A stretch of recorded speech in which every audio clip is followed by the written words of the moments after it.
પપ્પા શું થયું તમને? પપ્પા પપ્પા પપ્પા બોલો ને કંઈક. પપ્પા પપ્પા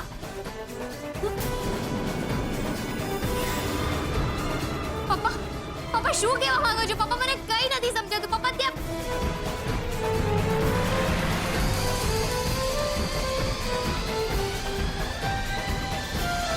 પપ્પા ત્યાં શું છે?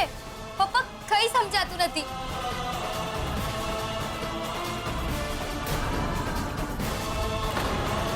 પપ્પા મને કઈ નથી સમજાઈ રહ્યું.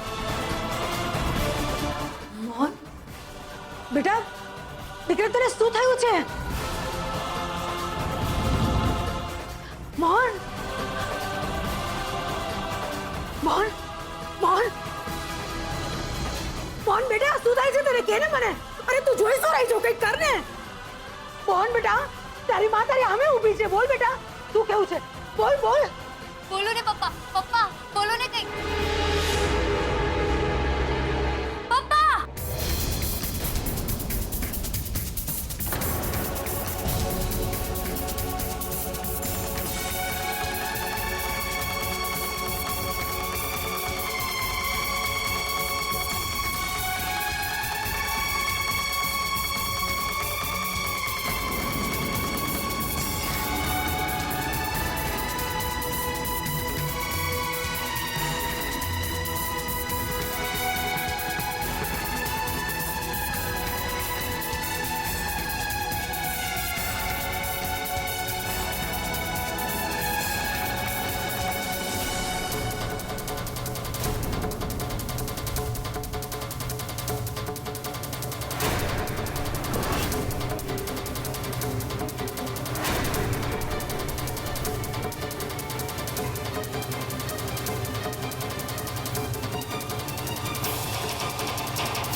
પાણી લઈ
મમ્મી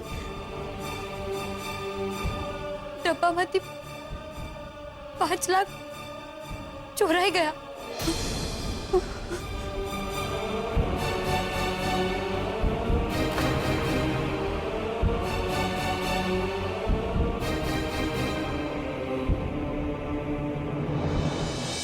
રૂપેશ, અંકલની ગાડી ક્યાં છે? બહાર જ. કેમ? મને મોહન અંકલની તબિયત સારી નથી લાગતી. આપણે એમને વહેલામાં વહેલી તકે હોસ્પિટલ લઈ જવા જોઈએ. હા હા, આપણે જ લઈ જઈએ. ચાલ ચાલ.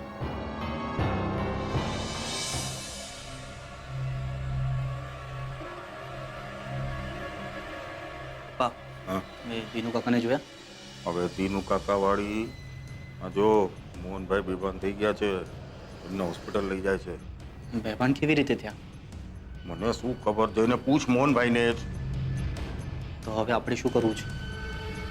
તારે હોસ્પિટલમાં જઈને આખી રાત હવાલદારી કરવી છે નહીં ને? હવે આ લોકોનું આપણી ઉપર ધ્યાન પડે એ પેલા અહીંયાથી નીકળી જા. સાંભળ, આજે જમવામાં રસ પૂરી છે. ચાલ.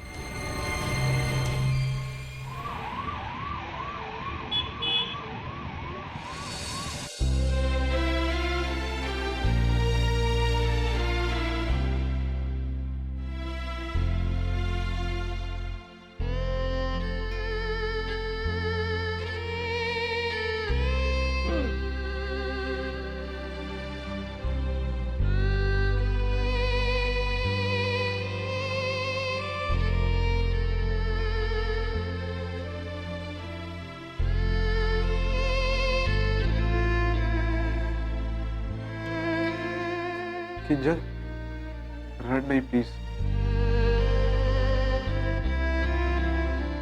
મોહન અંકલને કંઈ નહીં થાય. જે ડોક્ટર મોહન અંકલનો ઈલાજ કરી રહ્યા છે એ માસુ અંકલના ઓળખીતા જ છે.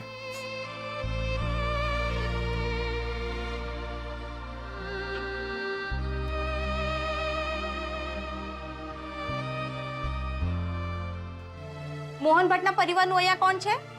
હું છું. પપ્પા છે મારા. શું થયું છે એમને? એ બધી વાત પછી. પહેલા જઈને કાઉન્ટર પર 1 લાખ રૂપિયા ડિપોઝિટ કરી આવો.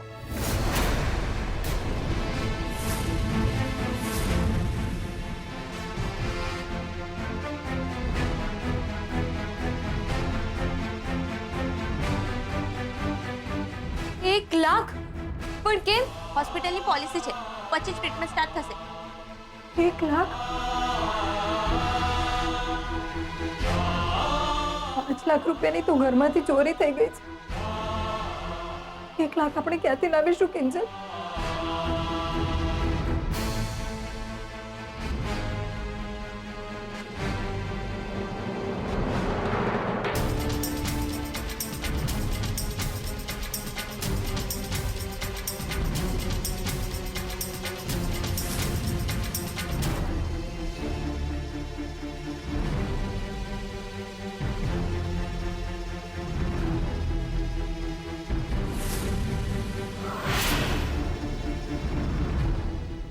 છોડ્યો રેવા દો. ફાફા મારવા બતાવી હતી ને એટલી કળા બતાવી અને મોરલો ઉડી ગયો અને રાખી ગયો તમારા હાટું આ ડબ્બો. કેવી વાત કરો છો બા? જરૂરી તો નથી કે આ એ જ ડબ્બો હોય. બની શકે કે રાત્રે મમ્મી પપ્પાએ બીજા ડબ્બામાં શિફ્ટ કરી દીધા હોય પૈસા. હા ને ભાઈ, અડધી સીએ નહીં તો એટલે બુદ્ધિ અડધી જ વાપરવાની કા? અરે મૂર્ખી, ડબ્બો શિફ્ટ કરી મેલ્યો હોત તો તારા બાપને હોસ્પિટલમાં શિફ્ટ કરવાનો વારો આવ્યો હોત. તો એ બા એકવાર જોઈ લેવામાં શું વાંધો છે? હા તે જોઈ રાખો. મારે કેટલા ટકા? આ તો પેટમાં બળતું તું ને એટલે ના પાડી હતી કે લોન લેવાની જરૂર નથી. ના ના, ત્યારે તો હું દુશ્મન જેવી લાગતી હતી. મોટો તાજમહેલ શંકરવો તો ને.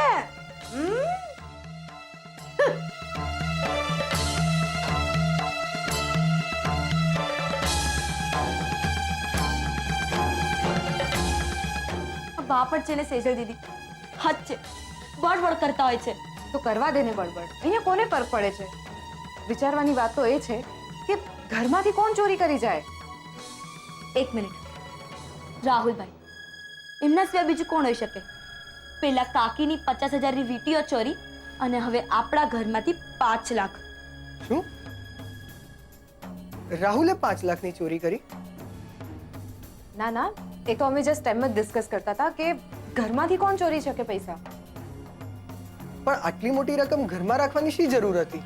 એ તો સગાઈમાં બધા બિઝી હતા એટલા માટે બેંક જવાનો કોઈની પાસે ટાઈમ નહોતો. હા, ને સગાઈ તો પછી થઈ નહીં. સોરી, મારી. તમારી તો સગાઈ થઈ ગઈ ને?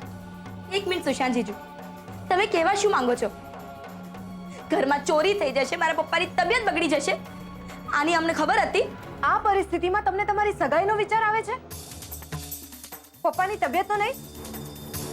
સુશાંત, તમને ખબર છે રૂપેશ ત્યાં હોસ્પિટલમાં મારા પપ્પાની સાથે બેઠો છે. હા તે જાય. જેને લગ્ન કરીને તાપીનગરમાં જ આટા ફેરા મારવાના હોય એને શું ફરક પડે છે? મારા માટે તો એક એક દિવસ મહત્વનો છે.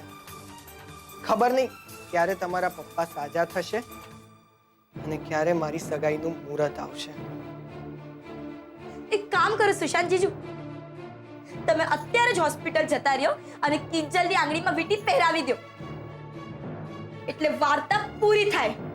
વખત આવે જો એવું કરવું પડશે ને તો હું એવું કરીને રહીશ.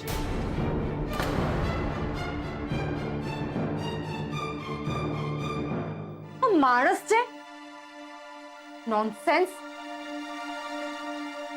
બિચારી કિંજલ. પેલા જ્યોતિષની વાત સાચી. તારી કુંડળીમાં આ વર્ષે લગ્નનો યોગ જ નથી. બસ કરો ને પપ્પા, આ બધો ત્રાસ તમારા રાહુ કેતુના લીધે જ થયો છે. મુહૂર્ત મુહૂર્ત મુહૂર્ત. મને એ ખબર નથી પડતી કે કયા મુહૂર્તમાં અમારી સગાઈ નક્કી કરી તમે લોકોએ. હવે ચાલો કે પછી એના માટે બી તમે જ્યોતિષને ફોન કરીને પૂછશો અને એનું મુહૂર્ત કઢાવશો? ચલો જવું છે કે નહીં? તું મારી સાથે આમ કેમ વાત કરી રહ્યો છે? આ જે કાંઈ થયું એમાં મારો શું વાંક? મારે એ બધું નથી સાંભળવું. તમે એ કોને મમ્મી ક્યાં છે? એ ગાડીમાં બેઠી છે. હા તો ચલો ને.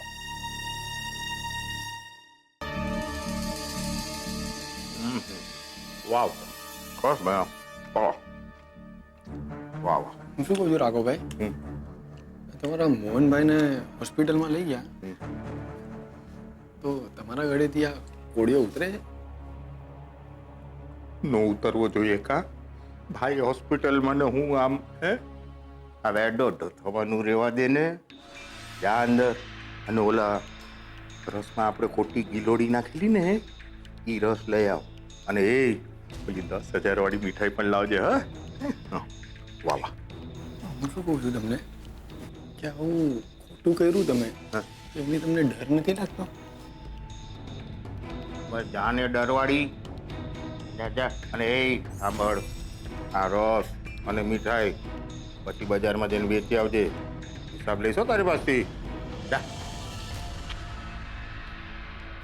કાકા ક્યાં ભાગી ગયા? હા ભાઈ, અમેરિકા ફોન ચાલે છે? ના ના, તો બીજું કઈ કામ હતું. અચ્છા અચ્છા અચ્છા. એ ગુલાબડી ક્યાં ગઈ?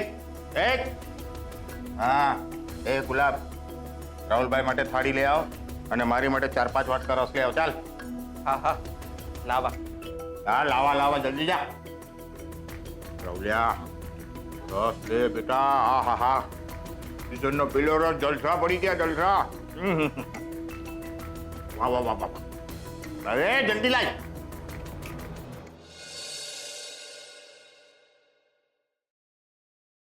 તે અંદર કશું કર્યું તો નથી ને? હું શું કામ કઈ કરું? કેમ? તું જ કહેતો હતો ને કે તને લાગે છે કે સુશાંત અને કિંજલની સગાઈ આજે નહીં થાય. સાચું બોલ ઉત્કર્ષ, તે કે કર્યું છે? કંઈ પણ નહીં બોલ્યા રૂપેશ. અને હું કઈ ગાંડો નથી કે એક સગાઈ રોકવા માટે મોહન અંકલની લાઈફ સાથે રમું. તો મને ગટ ફિલિંગ હતી કે આ સગાઈ નહીં થાય, પણ મને શું ખબર હતી કે સાચે જ આવું કંઈ થઈ જશે. ચાલ હવે કિંજલને આપણે મદદની જરૂર હશે. ચાલ.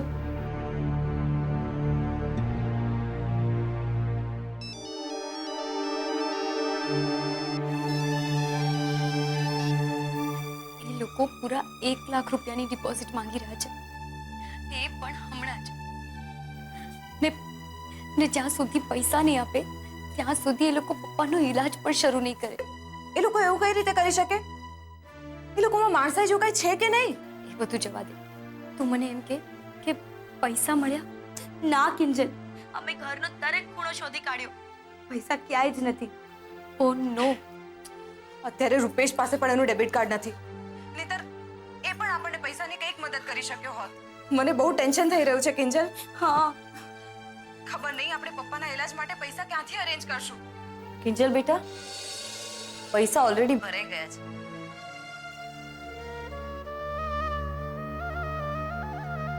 પણ આંટી, હા બેટા, મોહનભાઈના ઈલાજની તારે હવે ચિંતા કરવાની જરૂર નથી. પણ તમે પૈસા શું કામ ભર્યા? પૈસા મેં નહીં, રૂપેશના પપ્પાએ ભર્યા છે.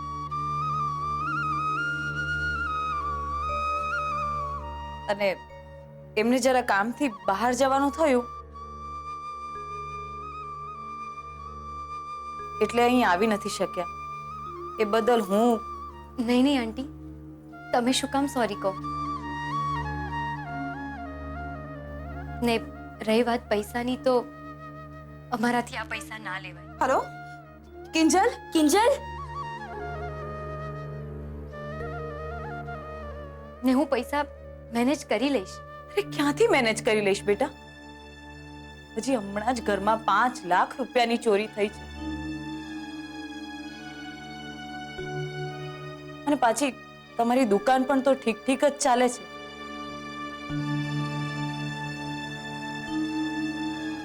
તમારી વાત બરાબર છે આંટી, પણ તોય અમારાથી આ પૈસા ના લેવાય.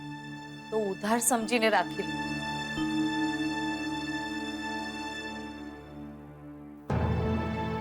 જ્યારે સગવડ થાય ને ત્યારે પાછા આપી દેજો.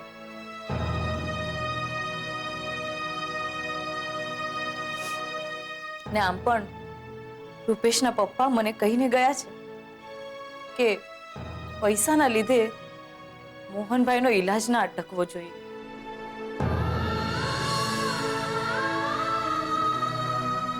પણ આંટી, તોય ઉધાર તો આખરે ઉધાર જ કહેવાય ને.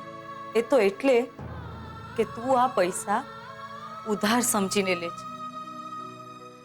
સારું થશે જો તું આ પૈસા તારા પપ્પાના શ્વાસ સમજીને લે. પણ આંટી, જો બેટા, તે જ્યારે મારા રૂપેશનો જીવ બચાવ્યો હતો ત્યારે તે આટલો વિચાર કર્યો હતો નહીં ને? તો પછી હવે અત્યારે આટલો વિચાર શું કામ કરવા? અને તને તો રૂપેશના પપ્પાનો સ્વભાવ ખબર જ છે. એમની મરજી વિરુદ્ધ જો કંઈ થાય તો એ કેટલા ગુસ્સે થાય છે. મને એમ કે તું શું એવું ઈચ્છે છે કે તારા કારણે રૂપેશના પપ્પા મને ખીજાય? નહીં ને? તો પછી બસ, હવે આપણે આ વિષય પર કોઈ ચર્ચા નથી કરવી.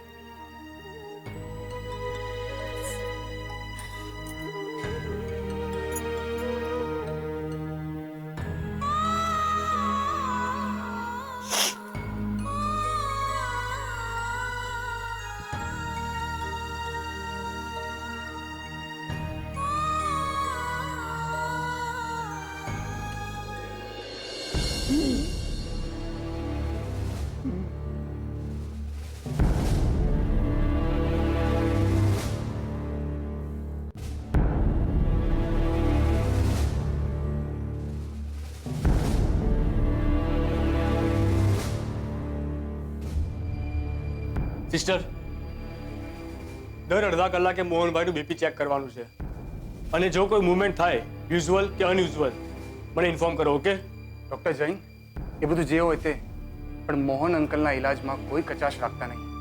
પપ્પાએ સ્પેશિયલી કેવડાવ્યું છે. સી મિસ્ટર રૂપેશ, મોહનભાઈ અત્યારે કોમામાં છે.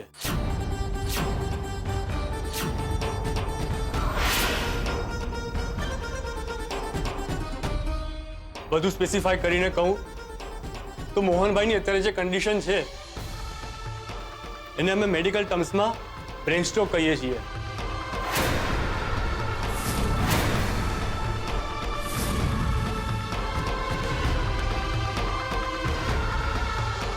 Brain stroke? તમે મોહનભાઈના વાઇફ છો ને? મોહનભાઈને બીપીનો પ્રોબ્લેમ હતો.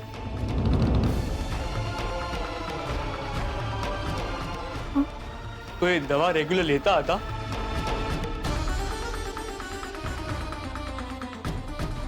બસ એટલે જ મોહનભાઈને આ પ્રોબ્લેમ થયો છે. પપ્પા ઠીક તો થઈ જશે ને? We will try our best, પણ આમાં કોઈ ટાઈમ લિમિટ ફિક્સ હોતી નથી.